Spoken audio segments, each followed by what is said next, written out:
नमस्कार। India debate में आप सबका स्वागत है। मैं हूं आशुतोष पाठक।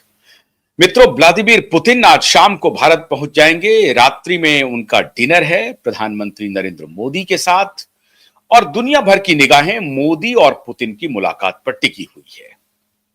लेकिन एक फैसला तो हो गया।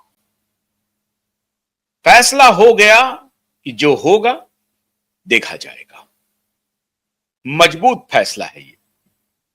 पिछले 3 महीने के अंतराल में 31 अगस्त और 1 सितंबर के दरमियान 29 अगस्त 30 अगस्त को जापान से दौरा शुरू हुआ था प्रधानमंत्री मोदी का। उसके बाद शंघाई पहुंचे थे और 31 अगस्त और सितंबर में 1 सितंबर को मुलाकात हुई पुतिन जी के साथ और जिनपिंग जी के साथ।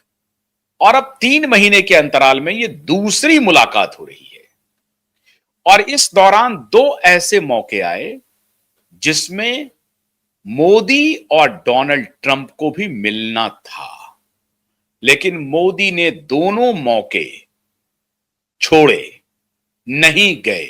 दोनों मौकों पर मुलाकात नहीं हुई और दोनों मौकों पर डोनाल्ड ट्रंप की तरफ से निमंत्रण था। यह भी ध्यान रखिए, कुआलालंपुर में भी निमंत्रण था और शर्म अल शेख में भी निमंत्रण था, मिस्र में भी और कुआलालंपुर में भी। दोनों जगह डोनाल्ड ट्रंप की भाई पीठ थपथपाने की बात होने वाली थी।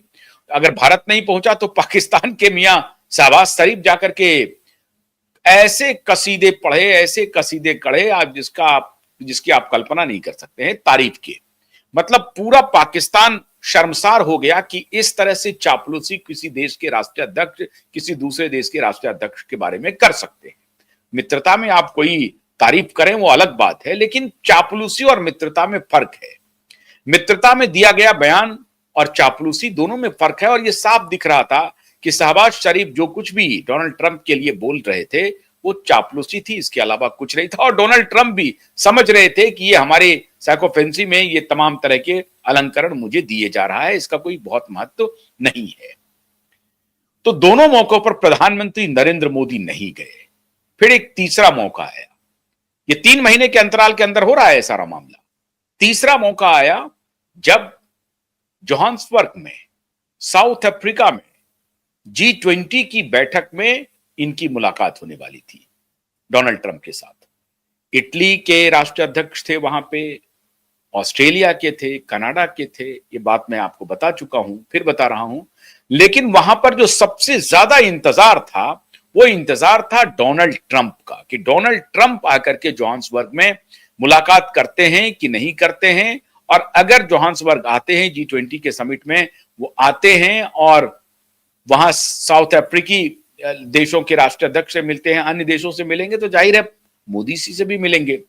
लेकिन डोनाल्ड ट्रंप नहीं गए अफ्रीका और उन्होंने कहा कि अफ्रीकन जो हैं वो श्वेत लोगों के खिलाफ पार्शियलिटी कर रहे हैं, जो गलत है। वहां के किसानों के खिलाफ वो काम कर रहे हैं और हम इसका विरोध करते हैं। बहाना उनको बनाना था। असल में मोदी से मिलना उनका तय था, नहीं मिलना तय था। और वो मोदी से नहीं मिले और मोदी जी के भी लिए अच्छा हुआ। मोदी भी नहीं मिलना चाहते थे। जब मोदी जी को कंफर्म हो गया कि डोनाल्ड ट्रंप नहीं आ रहे हैं, इन्होंने फौरन अपना शेड्यूल तय कर लिया और पहुंच गए। अगर जोहान्सबर्ग में डोनाल्ड ट्रंप आते और तब मोदी जी जाते तब तो दिक्कत होती, जैसा कि मोदी जी का अभी तक का स्टैंड है। लेकिन चूंकि जैसे ही भारत सरकार को इस बात की जानकारी मिली कि डोनाल्ड ट्रंप जोहान्सबर्ग नहीं पहुंच रहे हैं, मोदी वहां पहुंच गए। तो मतलब 3 मौके ऐसे आए जिन 3 मौकों पर मोदी और ट्रंप की मुलाकात संभव थी और मुलाकात नहीं हुई।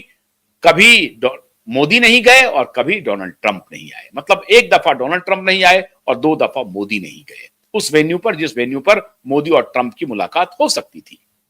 लेकिन 3 महीने के अंतराल में मोदी और पुतिन की दूसरी मुलाकात तय हो गई।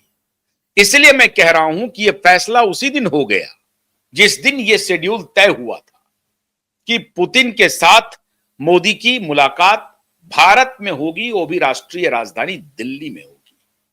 तो जब यह तय किया जा रहा था उसी दिन यह तय हो गया कि जो होगा वो देखा जाएगा। साफ साफ संदेश है अमेरिका को, साफ संदेश। 2 मौकों पर बुलाए, हम नहीं गए। तीसरे जगह आप नहीं आए, हम गए। और अब ये चौथा संदेश ये है कि आपसे तो हम नहीं ही मिल रहे हैं, आपने हमारी तारीफ भी की। सितंबर में देखिए, जब ये संघाई से लौटते हैं, 1 सितंबर को जब प्रधानमंत्री संघाई से लौटते हैं, तो सितंबर में इनका बर्थडे पड़ता है 17 सितंबर को। तो 17 सितंबर को बधाई दिया डोनाल्ड ट्रंप ने। क्यों?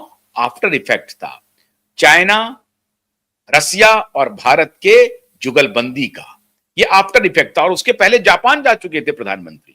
तो ये जो आफ्टर इफेक्ट्स था, उसकी वजह से उनको पहले घुटने पर आना पड़ा और उन्होंने बधाई दी। चाहते तो बधाई नहीं भी दे सकते थे, उनका क्या जाता है, लेकिन उन्होंने बर्थडे पर बधाई दी। बर्थडे पर बधाई दी तो एक संदेश भेजा उन्होंने, एक प्रकार से निशानी दी कि भाई हम बातचीत के लिए तैयार है, संकेत दिया।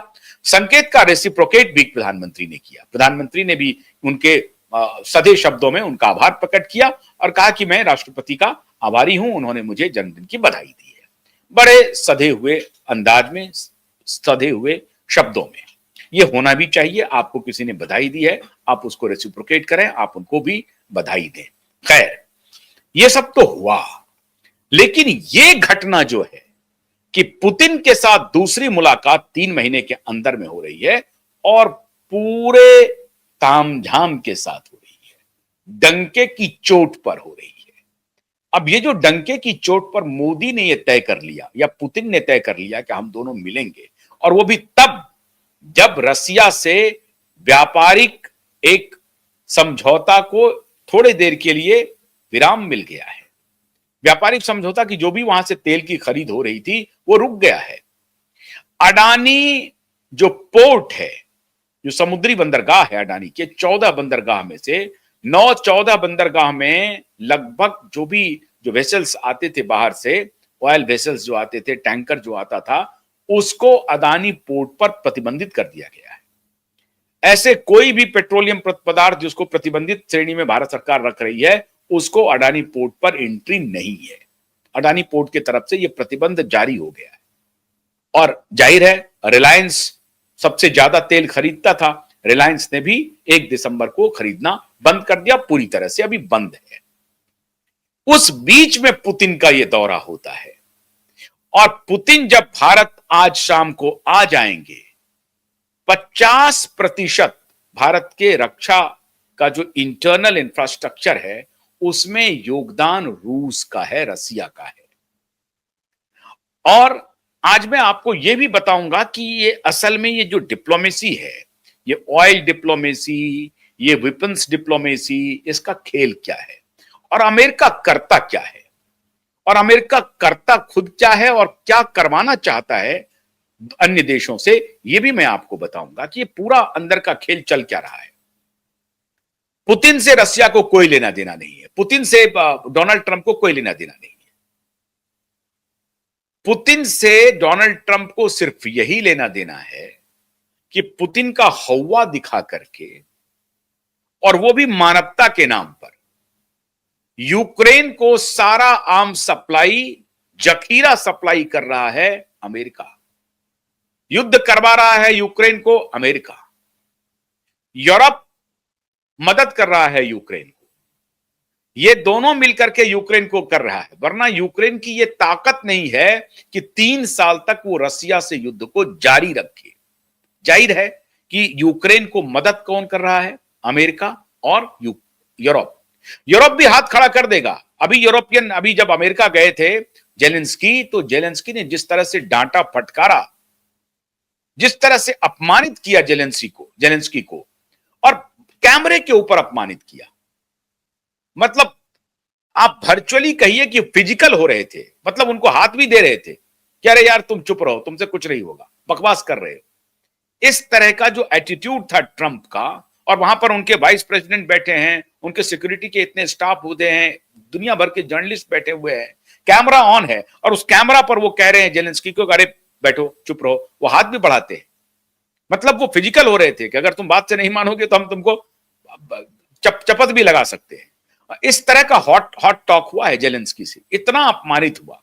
जेलेंस्की को लग गया कि इसके बाद कि अब हमको रसिया से वॉर बंद करना पड़ेगा, क्योंकि हमारी जो भी औकात है उस औकात के पीछे अमेरिका है, हमारी जो भी ताकत है वो अमेरिका उसके पीछे है, और अमेरिका का ये रुख है, इसका मतलब हमारा खेल खत्म हो जाएगा। और यूरोप ने उसके बाद, यूरोप में इंग्लैंड, फ्रांस, जर्मनी, इनकी एक आपात बैठक शुरू हो गई। ये ब्रिटिशर्स जो है ना, वो असल में ये पूरा धंधा करवाता है, मैं सब बताऊंगा अभी आपको कि खेल कैसे चलता है और महारानी से उसका लिंक क्या है। महारानी मतलब इंग्लैंड की महारानी, इंग्लैंड की महारानी का मतलब इंग्लैंड की मोनार्की, इंग्लैंड की राजशाही। इंग्लैंड की राजशाही इंग्लैंड के डेमोक्रेसी को कंट्रोल करती है, नियंत्रित करती है। इंग्लैंड की राजशाही का ये स्टूज है। ये सारे जो लीडर्स देखते हैं ना, ये स्टूज है, क्योंकि ये सभी लॉयल टू दी मोनार्क है। राज परिवार के प्रति, राजशाही के प्रति इनकी लॉयल्टी है, इसलिए उनका जो डेमोक्रेसी है वो बोगस है, फार्स है।